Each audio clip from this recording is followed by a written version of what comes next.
Hi there, and welcome to my Itty Bitty Chapel. My name is Patty Chaffee, and I'm the community minister at Niantic Community Church. I'm also a spiritual director and an expressive arts facilitator. The Itty Bitty Chapel is a few moments offered midweek to relax, refresh, and reflect on a spiritual word or phrase. It's usually filmed in or near a sacred space within my home called the Itty Bitty Chapel, and our candle is lit to remind us of the presence of Spirit within and around us.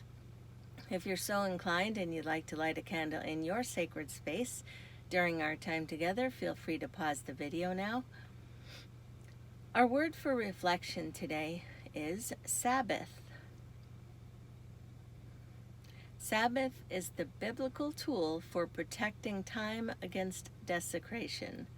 It is the rhythmic setting apart of one day each week for praying and playing, the two activities for which we don't get paid, but which are necessary for a blessed life. Eugene Peterson. So for a long time, I didn't get this memo. And even now, I'm not very good at claiming that Sabbath day. And it does have to be claimed. No one is going to hand it to us on a silver platter. Nope. Ain't gonna happen. We have to claim it. But first we need to recognize its value. It is nourishment in some way, spiritual nourishment. And we all need nourishment, right?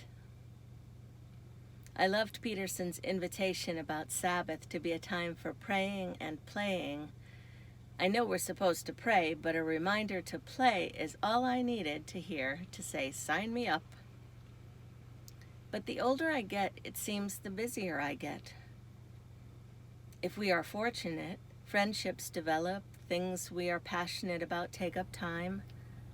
Work might consume us and families grow.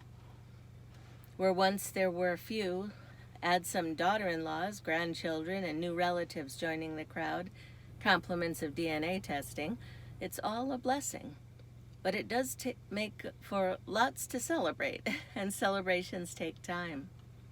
Why, just this past weekend, my 3 itty-bitty grandchildren, ages 2, 4, and 5, who were all born in summer months, had a combined birthday celebration shared with my 72-year-old sister, complete with a big tent and balloons, a food truck, some slushy concoction that made their tongue turn blue.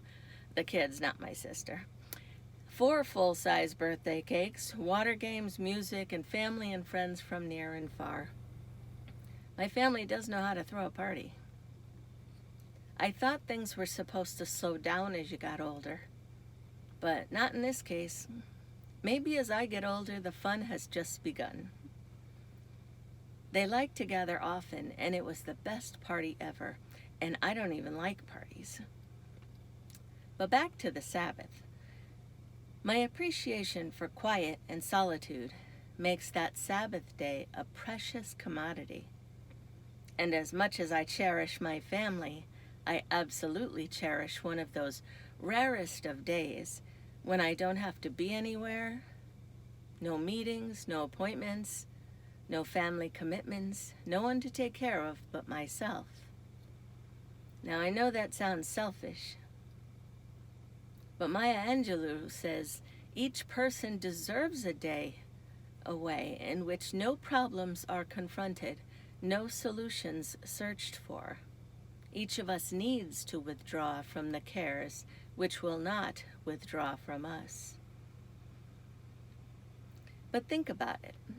When was the last time you had a day entirely to yourself and just sat there with your higher power, just checking in? Maybe praying, maybe playing, maybe nourishing yourself in some special way, maybe listening. Play gives us great joy, and God wants that for us, doesn't He? Or she? American Christian theologian Marva J. Don offers this insight.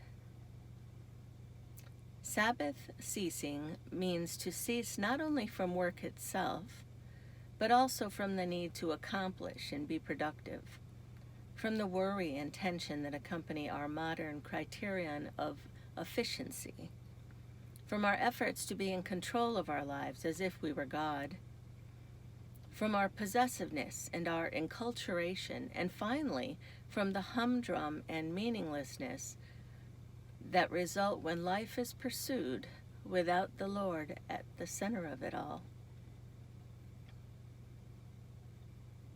So what might your Sabbath day look like? Some church friends used to celebrate an occasional Sabbath day they called quiet days, limiting use of technology and just embracing the stillness and honoring the silence, making conscious choices about what they did do. Another person I know embraced painting all day, honoring her creativity. Your Sabbath day doesn't have to look like that. Make it your own. Claim one day, put it on your calendar. What might it look like? Imagine the possibilities. There's this Elf Help book series that I have loved for decades. They are delightful little booklets with great wisdom on different topics, and they have these great elf cartoon drawings of elves in action. And I strongly recommend them. You can look them up at carenotes.com. And they are just absolute jewels. Anyway, at the end of one titled Work Therapy by Daniel Grippo, there is an invitation to fill in the blank, and maybe you can use it to shape your Sabbath day. It reads like this: at the end of my life, I will wish I had spent more time. ... At the end of my life, I will wish I had spent more time doing what? Make this a reality now. And keep in mind these words by Henry Ward Beecher. A world without a Sabbath would be like a man without a smile, like a summer without flowers, and like a homestead without a garden. It is the joyous day of the whole week.